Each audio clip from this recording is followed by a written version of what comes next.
ભાવનગર શહેરના Chitra press quarter નજીક car અને બાઇક વચ્ચે સર્જાયો અકસ્માત। ભાવનગર ડિસ્ટ્રિક્ટ કોઓપરેટિવ બેંકની કાર અને બાઇક વચ્ચે સર્જાયો અકસ્માત।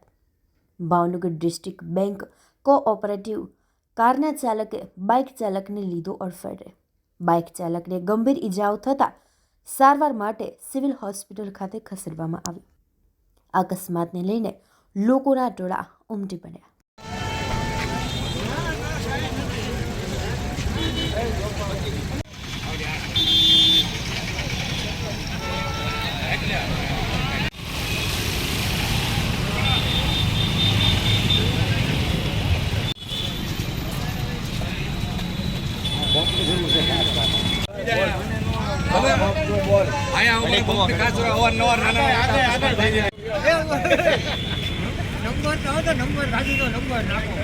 બધું આવી